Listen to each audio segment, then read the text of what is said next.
दोस्तों नमस्कार, मेरा नाम है सुनील कुमार और आप लोगों का बहुत बहुत स्वागत है मेरे YouTube channel journey of special education में। और आज का जो क्लास है आप लोगों के लिए वो चाइल्ड डेवलपमेंट से संबंधित है। और टॉपिक आपके सामने क्वेश्चंस जो हैं वो आपके सामने दिख रहे हैं।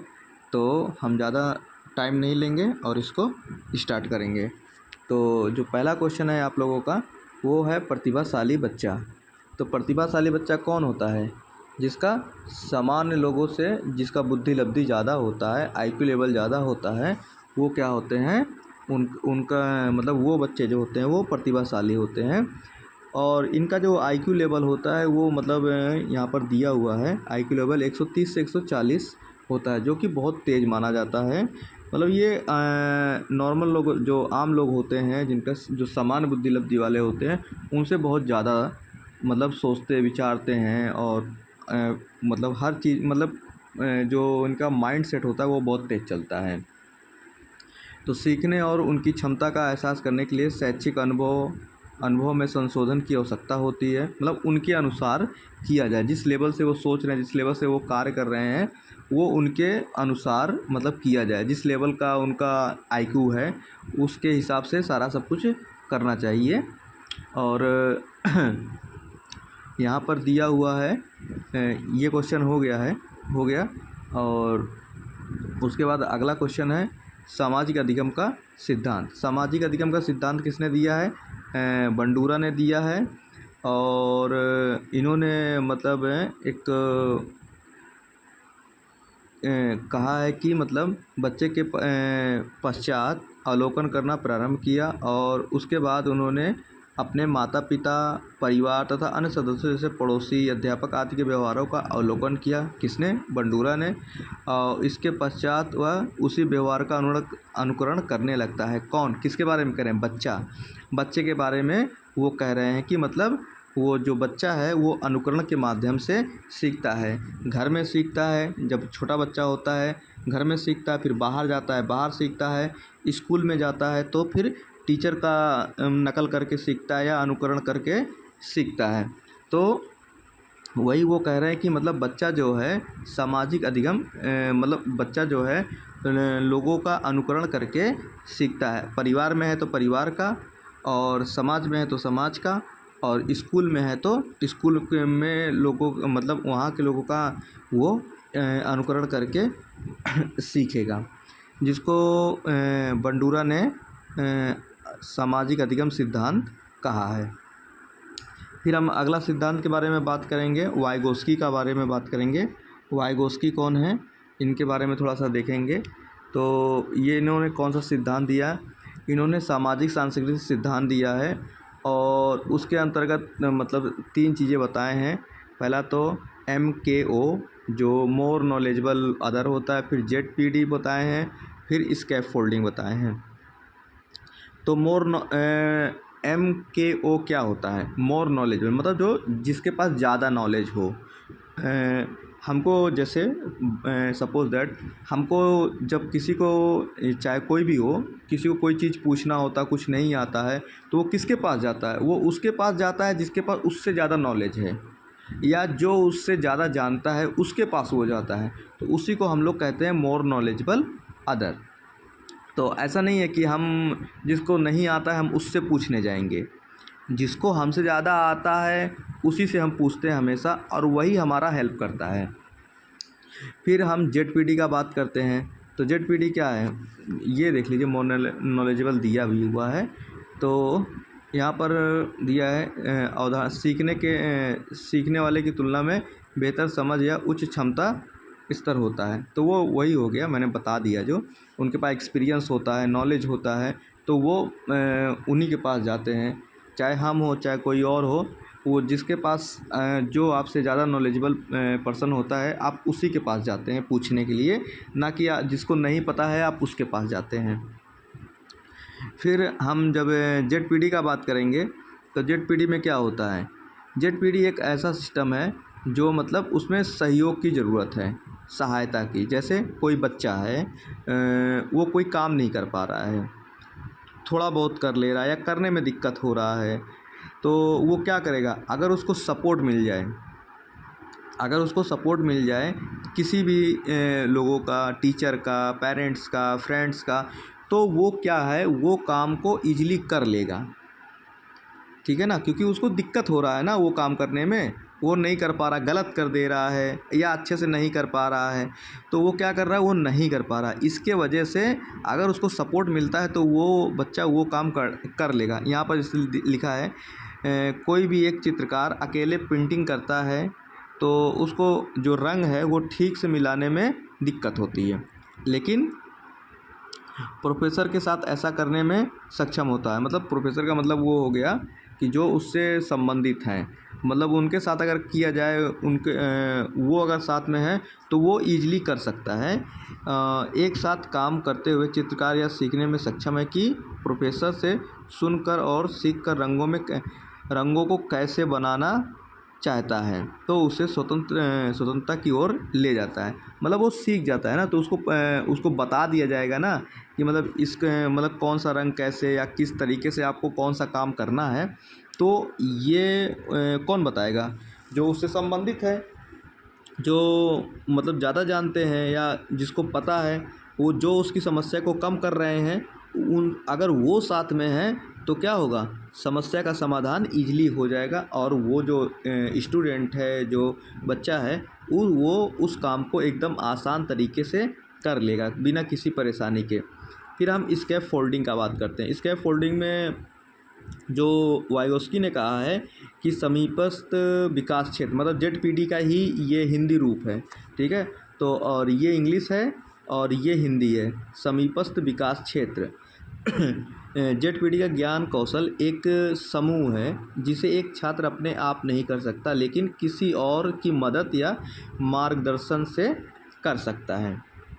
तो वो क्या है, मतलब उसको गाइड करने वाला है तो वो कर सकता है अकेले। जैसे कोई छोटा बच्चा है, उसको अगर सपोज दैट मान लीजिए कोई काम नहीं कर पा रहा है, अगर उसको हेल्प किया जाए तो ईजिली उस काम को कर लेगा। जैसे बच्चा लिख नहीं पा रहा है, लिखने को ले लेते हैं, बच्चा उसको लिखने में दिक्कत है, अगर वहीं पर अगर कोई उस बच्चे को कोई सपोर्ट करता है, घर में जो है पेरेंट्स हैं या स्कूल में टीचर्स हैं, तो वो उस काम को कर लेगा। या गोला बना रहा है, गोला नहीं बना पा रहा, तो उसको अगर अच्छा सा बताया जाए, या कोई सामान रख रहा है या कोई सामान उठा रहा है, अगर नहीं उठा पा रहा तो उसको बताया जाए, उसका मदद किया जाए, तो वो ईजिली उठा सकता है, कर सकता है। और जो भी जिस भी काम में वो दिक्कत हो रहा है, अगर उस काम में उसका हेल्प किया जाए तो वो उस काम को कर सकता है। फिर अगला क्वेश्चन है ध्यान या अवधान। ठीक है ना, तो ध्यान का मतलब क्या होता है, अटेंशन। ठीक है ना, हम किसी भी काम में अटेंशन होते हैं, मतलब ध्यान केंद्रित हमारा होता है, तो वो काम क्या होता है, हमारा अच्छे तरीके से होता है, उस काम को हम एकदम सही तरीके से करते हैं। वहीं पर अगर ध्यान में दिक्कत हो जाता है तो फिर हम जो काम करना चाहते हैं उस काम को हम अच्छे तरीके से नहीं कर पाते हैं। तो यहाँ पर क्या है, ध्यान या अवधान और किसी काम में मन लगाना। ध्यान का मतलब क्या है, किसी भी काम को कंसंट्रेशन के साथ करना। तो जब कंसंट्रेशन के साथ उस काम को हम करेंगे तो वो काम क्या होगा, अच्छा होगा। भारतीय दर्शन में अवधान को एक विलक्षण या अद्भुत शक्ति माना गया है, मतलब पावरफुल इसको माना गया है, क्योंकि अगर हम किसी भी काम को कंसंट्रेशन से करते हैं तो उस काम को हम कर सकते हैं, मतलब ईजिली कर जाएंगे। फिर अगर बीच में कोई डिस्टरबेंस होता है, डिस्ट्रैक्शन होता है, तो फिर वहाँ पर वो काम नहीं हो पाएगा। और इसमें हमारी इंद्रियों का योगदान होता है। प्रत्येक कार्य को करते समय व्यक्ति अपनी चेतना, ज्ञानेंद्रियों, कामेंद्रियों को लगाता है। जब वो काम करता है, कंसंट्रेशन के साथ काम करता है, तो ये तीन चीज़ों को एक साथ उस पर लगाता है, जिससे कि वो जो काम करने जा रहा है उसको एकदम परफेक्ट तरीके से कर सकें। फिर अगर हम परिभाषा का बात करेंगे तो यहाँ पर 2-3 परिभाषा दिया गया है। जे.एस. रॉस ने कहा है कि अवधान किसी विचार की वस्तु को मन के सम्मुख, मतलब मन के पास स्पष्ट रूप में रखने की प्रक्रिया है। फिर अगला मैकडूगल ने कहा है ज्ञानात्मक प्रक्रिया पर पड़े प्रभाव की दृष्टि से विचार करने पर अवधान का चेष्टा या प्रयास भर है। डुमोइल ने कहा है, नए हैं अपना वैज्ञानिक जो हैं, अवधान किन्हीं अन्य वस्तुओं की अपेक्षा किसी एक वस्तु पर चेतना का केंद्रीकरण होता है। मतलब एक बार में एक ही पे आप कंसंट्रेशन कर सकते हैं, ज़्यादा पे नहीं, एक से अधिक पे नहीं। अगर एक से अधिक पे करेंगे तो फिर आपको कुछ नहीं, मतलब फिर आप अच्छे तरीके से काम नहीं कर पाएंगे। वो एक कहावत है ना, राम मिली न माया सबका हुआ सफाया। मतलब आप जब एक कंसंट्रेशन पे किसी एक पे काम करेंगे, किसी एक पे भी कंसंट्रेट होकर काम करेंगे तो वो जाहिर सी बात है होगा। तो उन्होंने वही कहा कि चेतना का केंद्रीकरण है, मतलब एक ही वस्तु पे कंसंट्रेशन करिए। फिर NL मन के अनुसार हम चाहें जिस दृष्टिकोण से विचार करें, अंतिम विश्लेषण में अवधान एक प्रेरणात्मक प्रक्रिया है, मतलब हमें मोटिवेट करता है। अगला है धारणा। धारणा को परसेप्शन हम लोग बोलते हैं, इंग्लिश में इसको परसेप्शन बोला जाता है। तो धारणा देख लीजिए क्या है। धारणा जो है लैटिन शब्द से आया हुआ है, परसीपियो है इसका मतलब, अगर देखा जाएगा तो परसीपियो है, जिसका अर्थ होता है प्राप्त करना, इकट्ठा करना, कब्जा करने की क्रिया, मन या इंद्रियों के साथ आशंका। धारणा तंत्रिका तंत्र के जटिल कार्यों पर निर्भर होती है, लेकिन व्यक्तिपरक, मतलब व्यक्ति जो लोग हैं, व्यक्तिपरक रूप से अधिकतर आसान लगती है, मतलब जो अपने आप में, क्योंकि यह प्रसंस्करण सचेत जागरूकता के बाहर होता है। धारणा में 5 इंद्रियां शामिल हैं, मतलब 5 सेंस जो हम लोग का है वो सब उसमें इन्वॉल्व है। तो स्पर्श है, दृष्टि है मतलब देखना है, और फिर स्वाद, गंध, ध्वनि मतलब सुनना है, ये सारा सब लोग इसमें शामिल हैं। तो जिसे धारणा के रूप में जाना जाता है। इंद्रियों का एक समूह जिसमें शरीर की स्थिति और आंदोलनों में परिवर्तन, आंदोलन मतलब गति या मूवमेंट, परिवर्तनों का पता लगाने की क्षमता शामिल है। इसमें सूचनाओं को संशोधित करने के लिए आवश्यक संज्ञानात्मक प्रक्रियाएं भी शामिल हैं, जैसे किसी मित्र के चेहरे को पहचानना या किसी परिचित इत्र या सेंट या कोई खुशबू उसका हो गया का पता लगाना। वह इन सतत प्रक्रियाओं के साथ चलता रहता। आगे यही लिखा है। तो अगला फिर इसके बाद इसकी परिभाषा हो जाएगा। स्टीफन बी रॉबिन्स हैं, इन्होंने कहा है धारणा के बारे में, धारणा एक महत्वपूर्ण ध्यानपूर्वक संज्ञानात्मक प्रक्रिया है जिसके माध्यम से व्यक्ति उन उत्तेजनाओं या स्थिति की व्याख्या करता है। धारणा के माध्यम से ही किसी को भी चीज़ को देख के हमारे मन में एक धारणा बन जाता है कि हाँ ये अच्छा है, ये बुरा है, तो उसको हम देख कर, तो वो किसके माध्यम से होता है, हमारे संज्ञान के माध्यम से होता है। तो उसके माध्यम से हम उसको एक्सप्लेन करके बताते कि हाँ ये व्यक्ति ऐसा है, अच्छा है, ख़राब है, ये सही काम कर सकता है, ये नहीं कर सकता है। करने वाला, अगर धारणा ख़राब बन गई तो करने वाला काम भी जो अच्छा व्यक्ति है उसके लिए भी हम लोग उसके प्रति भी हम लोग गलत ही सोचेंगे। फिर उसके बाद अगला है जोसेफ रिटच के अनुसार, धारणा में वे सभी क्रियाएं शामिल हैं जिनके द्वारा एक व्यक्ति अपने पर्यावरण मतलब इन्वायरमेंट के बारे में जानकारी प्राप्त करता है, जैसे देखना, सुनना, महसूस करना, चखना। ये भी इंद्रियों का ही बात कर रहे हैं, चखना और सूंघना, ये सारा सब कुछ इन्होंने कहा है कि मतलब ये क्या है, इन्वायरमेंट के बारे में, इन्वायरमेंट को इन्वॉल्व किए हैं इसमें। फिर अगला है VVH गिल्मर, धारणा स्थितियों के प्रति जागरूक होने, संवेदनाओं के साथ सार्थक जुड़ाव जोड़ने की प्रक्रिया है, मतलब अटैचमेंट का बात कर रहे हैं। अगला हम बात करेंगे स्मृति या मेमोरी। तो स्मृति का बात करेंगे तो स्मृति क्या है? स्मृति वह प्रक्रिया है जिसके माध्यम से हम अपने अनुभवों को मानसिक संस्करण के रूप में अपने चेतन मन में, मतलब माइंड में उसको स्टोर करते हैं और आवश्यकता पड़ने पर अपनी वर्तमान चेतना में उसको ले आते हैं। कोई भी चीज़ है हम उसको अपने माइंड में स्टोर कर लेते हैं और फिर उसके बाद जब ज़रूरत पड़ता है फिर हम उसको सामने लाते हैं, फिर उसी के माध्यम उसके सहारे से हम फिर वो चीज़ें प्रेजेंट करते हैं। वो कहते हैं, उसी को कहते हैं कि मतलब हमको याद हो गया है, जो हम पहले पढ़े थे 1 हफ्ता 10 दिन पहले जो भी हम काम किए थे, अब हमको ज़रूरत पड़ा है तो अब हम उसको इस्तेमाल कर रहे हैं। तो यहाँ पर वो थोड़ा सा डिटेल में दे दिया है, छूना देखना ये सब उसी का ऊपर का पार्ट ही है, ठीक है। तो हम तो चलिए अब आगे डिफिनेशन का बात करेंगे। तो डिफिनेशन क्या है देख लीजिए। वुडवर्थ ने क्या किया है, स्मृति सीखी हुई वस्तु का सीधा उपयोग है। मतलब जो हम सीखते हैं उसका सीधा सीधा उपयोग है, उसमें कोई प्रकार का टेढ़ा मेढ़ा कुछ नहीं है। मतलब memory is the direct use of what is learner, ठीक है ना। तो वो डायरेक्ट सीखने का उपयोग है किसी भी वस्तु का।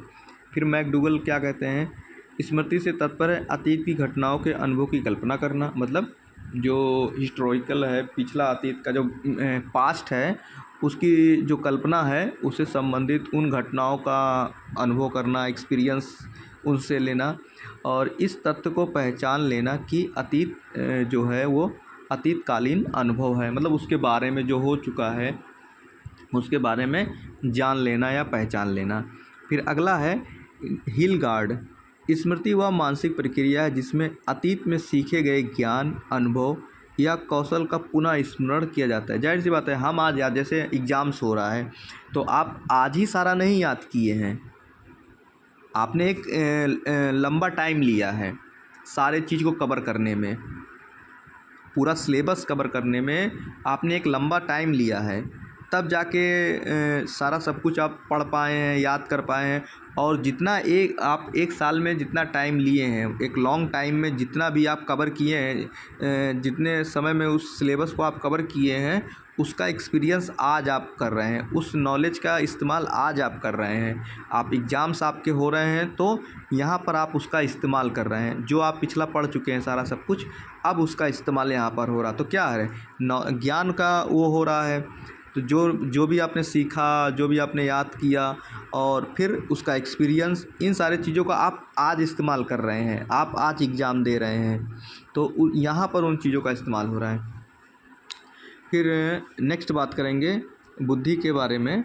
बुद्धि का अर्थ चलेगा, फिर परिभाषा चलेगा। बुद्धि क्या है, बुद्धि आप लोग जानते हैं, तो बुद्धि के बारे में देख लीजिए। बुद्धि क्या है, इंग्लिश में क्या कहते हैं इसको, इंटेलिजेंस कहते हैं। हम लोग कहते हैं ना, ये बच्चा बड़ा इंटेलिजेंट है, 100 में से 90 नंबर लिए या 99 ले आया तो बहुत इंटेलिजेंट है। तो इंटेलिजेंट जो है लैटिन भाषा के 2 शब्दों से मिलकर बना है, इंटर और लीजियर से मिलकर बना है। बुद्धि के अर्थ के बारे में अगर हम बात करेंगे तो यह इसको छोड़ दो, ये कुछ नहीं है। यहाँ पर हम देखेंगे बुद्धि जो है किसी कार्य स्थिति में उपलब्ध सभी विकल्पों में से सबसे ज़्यादा बेहतर है और अनुकूलित विकल्प का चुनाव करके अपने लक्ष्य को हासिल करता है। तो बुद्धि के द्वारा ही हम सब कुछ प्राप्त करते हैं। अगर कहते नहीं है दिमाग ख़राब हो गया, पागल हो गया है, तो अगर दिमाग नहीं सही है तो फिर हम कुछ भी नहीं कर सकते हैं। तो बुद्धि की परिभाषा हम लोग देखेंगे। बेसलर जो एक वैज्ञानिक हैं तो उनके बारे में देखेंगे। बुद्धि एक समुच्चय या सौजनिक क्षमता है जिसके सहारे व्यक्ति उद्देश्यपूर्ण क्रिया करता है। बुद्धि के माध्यम से ही जो हमारा उद्देश्य है, जो लक्ष्य है, जो हमको पाना है, तो वो बुद्धि के द्वारा ही हम पाते हैं। ऐसा नहीं है कि हमारा दिमाग नहीं काम कर रहा हो, हम कोई भी काम कर लें। तो फिर उसके बाद विवेकशील चिंतन करता है और वातावरण के साथ प्रभावकारी ढंग से समायोजन करता है। बुद्धि के द्वारा ही हम एडजस्टमेंट करते हैं, नहीं तो नहीं कर पाते। जिन बच्चों का बुद्धि कम होता है, आईक्यू लेवल कम होता है नॉर्मल से, या जिनका एकदम से कम होता है, तो वो समाज में अपने आप को एडजस्टमेंट नहीं कर पाते हैं। फिर आगे बेसलर हो गए हैं, रॉबिन्सन का बात करेंगे। रॉबिन्सन ने उन्होंने भी परिभाषा दिया है। तो बुद्धि से तात्पर्य है संज्ञानात्मक व्यवहारों के संपूर्ण वर्ग से होता है जो व्यक्ति में सूझबूझ द्वारा सूझ का सिद्धांत भी एक लोगों ने दिया है। सूझ जो है वो कोहलर ने जो है गेस्टाल्टवादी जो सूझ का सिद्धांत दिया है वो कोहलर ने दिया है। तो जो व्यक्ति में सूझबूझ द्वारा समस्या का समाधान करने की क्षमता नई परिस्थितियों के साथ समायोजन करने की क्षमता, अमूर्त रूप से सोचने की क्षमता, अनुभवों से लाभ उठाने की क्षमता। ये सब किससे पॉसिबल है? ये सब बुद्धि के द्वारा ही पॉसिबल है। अगर बुद्धि नहीं है, दिमाग नहीं है आपके पास, आप इंटेलिजेंट नहीं हैं, तो आप इन सारी चीज़ों को नहीं कर पाएंगे। आप ना एडजस्टमेंट कर पाएंगे, ना आपके जो नई स्थिति है, परिस्थिति है, न्यू कंडीशंस है, या नया इन्वायरमेंट में आप इन्वॉल्व हो रहे हैं, नए जगह पर जा रहे हैं, वहाँ का इन्वायरमेंट आपके अनुसार नहीं है, तो अगर आपको नहीं पता है कैसे एडजस्टमेंट होना है, तो फिर आपके लिए दिक्कत होगा वहाँ पर। लेकिन अगर आपको पता है कैसे क्या करना है, तो फिर आप वहाँ एडजस्ट हो जाएंगे, आपको किसी प्रकार का दिक्कत नहीं है। अगर दिमाग चल रहा है तो, नहीं तो कोई बात ही नहीं है, फिर क्या ही कर सकते हैं। फिर गार्डनर का बहुबुद्धि सिद्धांत हम लोग बात करेंगे वन बाय वन। गार्डनर ने बहुबुद्धि का सिद्धांत दिया है। तो हावर्ड गार्डनर जो हैं बहुबुद्धि का सिद्धांत दिए हैं, और ये जो है हर जगह पूछा जाता है। आपके एग्ज़ाम में यहाँ पर भी पूछ रहा है और आगे भी पूछेगा। ये ऊपर जो इंटेलिजेंट है उसी का पार्ट है। तो दृश्य स्थानिक जो विजुअल स्पेसिकल होता है, तो इसमें क्या होता है, जो लोग विजुअल में मजबूत होते हैं, मतलब देखने में होते हैं, वे चीज़ों को देखने में बाकी लोगों से अच्छे तरीके से देखते हैं, अच्छे होते हैं। मतलब यह व्यक्ति अक्सर दिशाओं के साथ साथ नक्शे, चार्ट, वीडियो, चित्रों को देखने में अच्छे होते हैं। मतलब इनका विजुअली जो होता है वो बहुत अच्छा होता है। फिर अगला है भाषिक, मतलब भाषा से संबंधित है। तो जो भाषा में, मौखिक भाषा में योग्य होते हैं, जिनकी एबिलिटी अच्छी होती है, शाब्दिक भाषा या भाषा संबंधी योग्यता जो है जिनका होता है, वो मतलब अच्छे होते हैं, उनका कमांड होता है अपनी भाषा पर। तो जो लोग वर्बल लिंग्विस्टिक में मजबूत होते हैं, वे लिखते और बोलते समय शब्दों को अच्छी तरह से उपयोग करने में सक्षम रहते हैं, या उपयोग करने की उनके पास अच्छी कैपेसिटी होती है, क्षमता होती है। या लोग कहानी लिखने में अच्छे, कहानी, कविता या और कोई उपन्यास वगैरह, ये सब लिखने में वो लोग क्या होते हैं, वो लोग परफेक्ट होते हैं, अच्छे होते हैं। फिर अगर हम तार्किक का बात करेंगे तो फिर लॉजिकल आएगा तो गणित, रीजनिंग, ये सारा सब कुछ होगा। तर्क के माध्यम से जो भी हम काम करते हैं, समस्या का समाधान करते हैं, तो फिर ये यहाँ पर आएगा। संश्लेषण, विश्लेषण करना, समस्याओं का मतलब समस्याओं को एकदम गहराई में जाके सॉल्व करना, उसमें मतलब एकदम चिंतन मनन करना, जो भी आपकी प्रॉब्लम्स है डीप से डीप जाकर उसको सॉल्व करना। कोई चाहे जितनी टफ समस्या हो, उसको आप अगर लॉजिकली अगर आप उसको सॉल्व करना चाहते हैं, अगर आपके अंदर लॉजिकली है, जो दिमाग काम कर रहा है, लॉजिक के साथ अगर आप किसी भी चीज़ को कर रहे हैं, तो वो आप इजीली कर सकते हैं। कितनी भी कठिन समस्या हो, आप इजीली उसको कर सकते हैं। जैसे वो नहीं होता है, CID वाले होते हैं, ठीक है ना, ये लोग क्या करते हैं, समस्या चाहे कितना भी टफ हो, वो उसको ढूंढ निकालते हैं या समस्या का समाधान कर ही लेते हैं। फिर शारीरिक क्रियात्मक योग्यता, बॉडीली काइंस्थेटिक जो होता है, उच्च बॉडी वाले होते हैं, मतलब अच्छा इनका शरीर होता है। जैसे मान लो बुद्धि, ये मतलब उच्च वाले जो होते हैं, शारीरिक क्रियात्मक बुद्धि वाले लोगों को शरीर की गति, क्रिया करने और शारीरिक नियंत्रण में अच्छा कमांड इनका होता है, इनको अच्छा माना जाता है।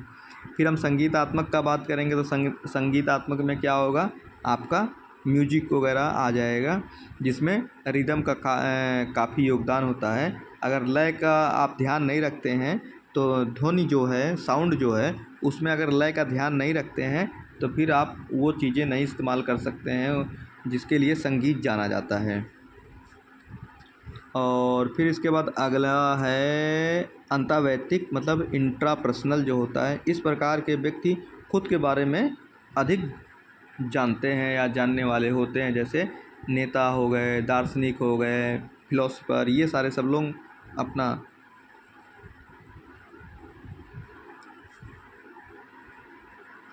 फिर इसके बाद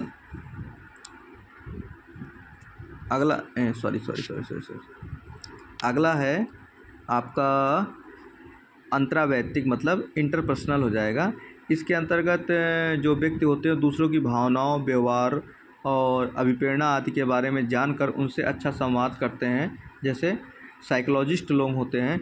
यहाँ पर नेता नहीं आएगा, ठीक है ना, सॉरी, इसके नेता इसमें चलेगा।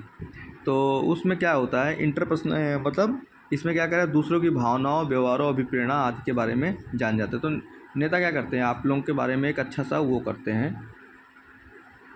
तो इसके बाद नहीं यार, इसमें नेता ही होगा, चलिए इसमें यही सही है, ठीक, ये सही है। तो दूसरों के बारे में कौन जानता है, आपको देख कर, जैसे वो क्या करते हैं, साइकोलॉजिस्ट के पास जाते हैं तो आपके एक्टिविटी, आपका बिहेवियर, फीलिंग्स, इन आपसे बातचीत करके, इन सारे चीज़ों के बारे में आपसे वो करके तो आपकी समस्या आपको बता देते हैं कि मतलब आपकी समस्या क्या है। ये चीज़ साइकोलॉजिस्ट ही बताते हैं और फिर वो आपको मोटिवेट करते हैं कि मतलब इस समस्या का समाधान कैसे करना है, इन सारी चीज़ों को कैसे करना है। ये सब कौन कर सकता है, ये कौन करता है, इंटरपर्सनल के अंतर्गत ये सारा सब कुछ आता है। फिर प्राकृतिक योग्यता का अगर हम बात करते हैं तो इस प्रकार जो प्राकृतिक योग्यता में बात करेंगे या प्राकृतिक बुद्धि के बारे में बात करेंगे तो इसमें कौन से लोग आते हैं, शिकारी हो गए, किसान हो गए, पर्यटक हो गए, ये सब नेचर से एकदम अटैच होते हैं, मतलब एकदम नेचर से जुड़े हुए होते हैं। तो ये लोग प्राकृतिक बुद्धि के में माहिर होते हैं। इनको मतलब प्रकृति के बारे में एकदम पूरा कम्प्लीटली नॉलेज होता है, कब क्या कैसे होना है। पहले के लोग भविष्यवाणी कर देते थे या बता देते कि हाँ अब बारिश होने वाला है या कब क्या होने वाला है। तो वो मतलब उनका अटैचमेंट जो था वो नेचर से ही था, इसके वजह से उनको इतना जानकारी होता है। तो उनके अंदर जो होता है वो नेचर का जो बुद्धि होता है, प्राकृतिक जो बुद्धि होता है वो अच्छा होता है। फिर अगला क्वेश्चन है बुद्धि लब्धि जो होता है, बुद्धि लब्धि और उसका प्रकार। तो अगर आप 140 का बात करेंगे तो कौन आएगा, प्रतिभाशाली। 130 से 140 तो कौन आएगा, प्रतिभाशाली। फिर 120 से 140 कौन आएगा, अतिश्रेष्ठ होगा। 10 से 120 में श्रेष्ठ बुद्धि होगा। 90 से 10 सामान्य हो जाएगा। 80 से 90 मंद बुद्धि हो जाएगा आपका। और फिर 70 से 80 क्षीण बुद्धि, वीक माइंडेड हो जाएगा। और फिर 70 से कम कौन हो जाएगा, निश्चित हो जाएगा, निश्चित क्षीण बुद्धि हो जाएगा। 50 से 70 में कौन आएगा, अल्प, मतलब एकदम डाउन हो गया उसका बुद्धि। अब 25 से 50 मूर्ख और 25 से कम महामूर्ख, मतलब इडियट, बोलते नहीं है इडियट हो गया, तो समझ लो आप एकदम महामूर्ख हैं। अगर आपको कोई इडियट बोल रहा है तो समझ लो आपका आईक्यू लेवल कितना है, 25 से भी कम। जिसने भी आपको आईक्यू इडियट बोला, समझ लीजिए आपका आईक्यू लेवल वो डिसाइड कर दिया है 25 से कम। तो इसलिए ऐसा कोई भी एक्टिविटी मत करिए कि आपको कोई इडियट बोले और आपका आईक्यू लेवल जो है वो 25 से नीचे चला जाए। तो चलिए क्लास यहाँ पे समाप्त होता है और कल आप लोगों का पेपर है। पेपर के लिए आप लोगों को बहुत बहुत बेस्ट ऑफ लक। तो और थैंक्स फॉर वाचिंग, देखने के लिए आप लोगों को बहुत बहुत धन्यवाद और सपोर्ट करने के लिए भी थैंक यू। तो चलिए यहीं पे समाप्त करते हैं। जय हिंद, जय भारत।